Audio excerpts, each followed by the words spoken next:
10:31 हो रहे हैं. अल्लाह ने अपना ये नाम मिटा दिया है, ठीक है. लेकिन अब जो उसने दूसरा मौजज़ा दिखाया वो इससे भी हैरत अंगेज़ है. छत का पानी सुखा दिया है, हालांकि इधर ये है दरख्त है, ऊपर बादल है, बिजलियाँ भी कड़क रही हैं. फिर मैं दिखाता हूँ तुम्हें वो चीज़ जो मैं दिखाना चाहता हूँ. अगर सामने बिजली अभी चमके है तो मैं दिखाता हूँ कि आसमान पे अभी भी ये देखो दिख गया, फर्श दिख लो, फुहार शुरू हो गई. इससे पहले कि कुछ हो मैं दिखाता हूँ. ये दूर से दिखाऊंगा फिर समझ में आएगा. ये देखो अल्लाह का नाम लिखा हुआ पानी पर, लिल्ला, दिख रहा है ये. बस ये यहीं तक है, इसके अलावा नहीं है.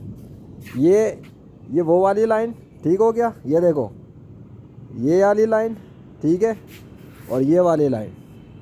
अल्लाह अकबर. और अभी मैं आके खड़ा ही हूँ. अच्छा छत सूख गई थी ना, अब देखो मैं खड़ा हूँ, पानी आ रहा शुरू हो गया छत आसमान से.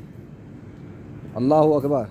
ये भी मौजज़ा है, ये भी मौजज़ा है. ये पानी इस तरह कैसे सूख सकता है, ऐसे कैसे सूख सकता है पानी. छत सूखी हुई है, ये एक लाइन खड़ी हुई है, वो लाइन खड़ी है, बीच में लाइन खड़ी है, बिल्कुल सेम जिस तरह दरख्त है, बिल्कुल वही चीज़. अगर मैं मोबाइल ऊपर करूँ तो देखो, ये देखो. अब मुझे फ़ोटो लेने पड़ेंगे इस एंगल के, इससे पहले कि ये पानी के अंदर मिट जाए. देख लो बारिश, ये देख लो, ये देख लो, आगे खड़ा हुआ और पानी आना शुरू हो गया आसमान से. अल्लाह अकबर. वरना तो छत तो सूख गई थी, उसी सूखी हुई छत पे अल्लाह का नाम लिखा हुआ है पानी के ज़रिए. डिज़ाइन इसी तरह आ रहा है ना, एक ये जा रही लाइन, एक ये जा रही लाइन, और तीसरी वो हो रही, बन गया अल्लाह का नाम.